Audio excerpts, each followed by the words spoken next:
like I said earlier, most aircraft actually do carry first aid kits and have medical procedures and have their the crew trained medically for the most part, but it's not enough. If there's so many medical emergencies that could happen aboard a plane, people with pre-existing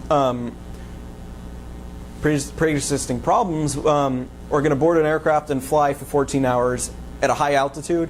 That could for elderly people especially, that could cause all sorts of problems that couldn't be fixed with first aid.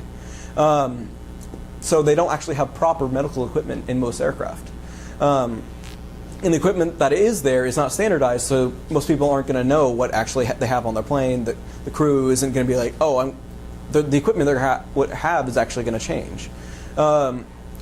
Because people, and that can be fixed by making proper usage records and then putting a standardized, making it standard. But when there are medical emergencies far from airports, an aircraft cannot divert and land to the closest location. Perhaps when they're flying over the Pacific Ocean, they're hours away from the nearest airport. Especially when they're large airplanes, they can only land in large airports. Therefore, something needs to be put into place that could save the life rather than waiting 2 hours and waiting for that person to die.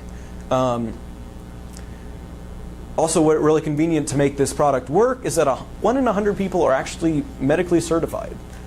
That means on a large Airbus of 500 plus people, there's going to be 5 people there that can help work on that patient.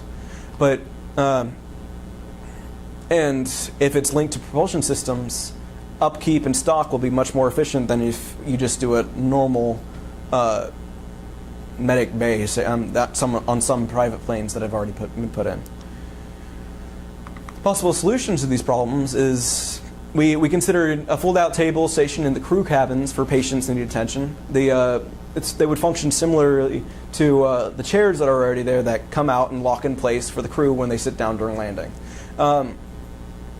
In larger planes, an entire area could be enclosed, like the planes that hold up to 500 plus people. You could spare a little room for a patient.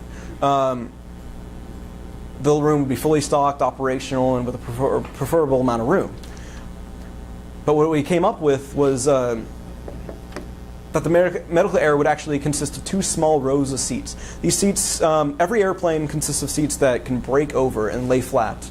This is done for safety and maintenance ease. But lay flat, you could install a little table over it, and you have a place for the patient to lay.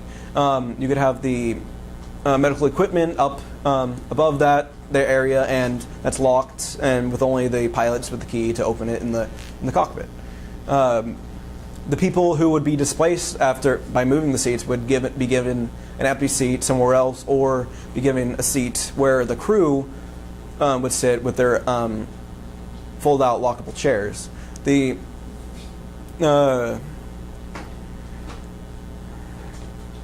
way this would work is they would use the onboard oxygen generating systems I talked about earlier in order to provide O2 for the pure O2 for the passenger, or N2 for anesthesia if, say, any sort of, not really surgery, but invasive procedure would be needed.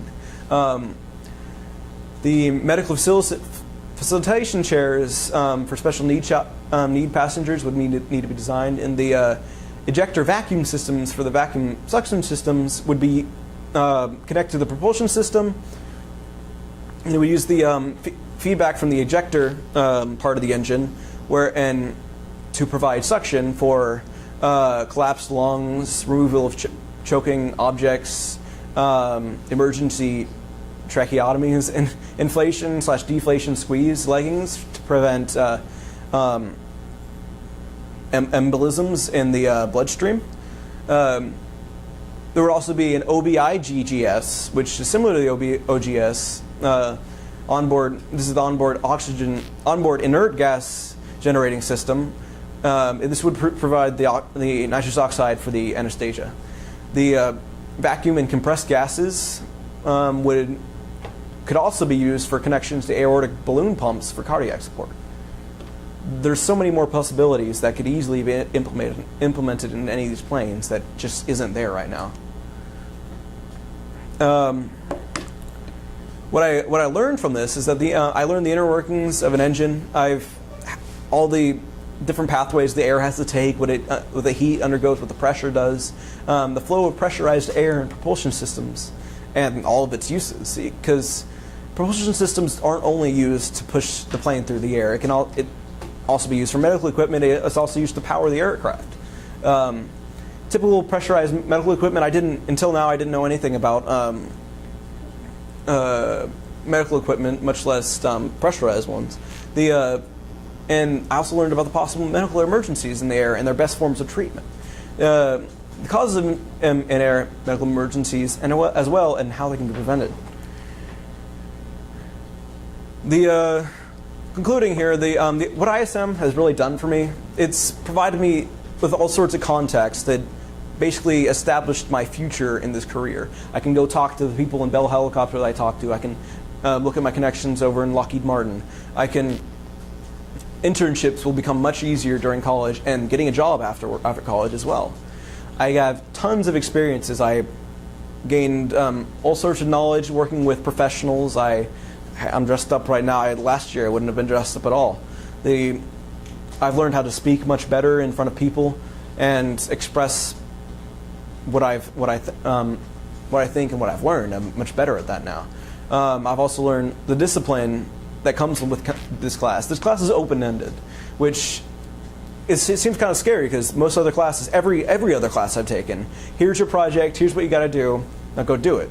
Here's your rubric, here's everything. But it's so open-ended. You can do what you want, you can learn what you want, which if you take that into your own hands, you can learn so much more than you could ever do in a single normal classroom. My future plans, I'm going to A&M for college. I'm going to be part of the aerospace program over at A&M. Go Aggies, yay. I'm going to focus on independent study of propulsion types. I still want to look into more propulsion. There's far more than the general high bypass turbofan engines. Those are just the basic ones. The 30-year-old engines were used for our commercial aircraft. But there's more leading technology that I haven't been able to learn about because it's classified, I guess. But I want to learn about all that. I want to study, and I want to help contribute to its development. And more in the immediate future, I want to find an internship, maybe this summer or soon into college, so I can get working on all that. I want to say thank you to my mentor, Mr. Hummel, for coming out, and also definitely helping me out with. I couldn't have done any of this without him. He provided me with all sorts of experiences, information. He stuck with me and taught me all the things that I lacked. He put in the time, the effort. He went through my portfolio. He told me everything that I needed to work on and then helped me work on it. That's more than I could say about so many other people. And I thank him for that. I also thank Coach Goff for being a mentor for me this year and helping me out and making sure that I get things in on time and get things done. Thank you for coming to my presentation, and that's it.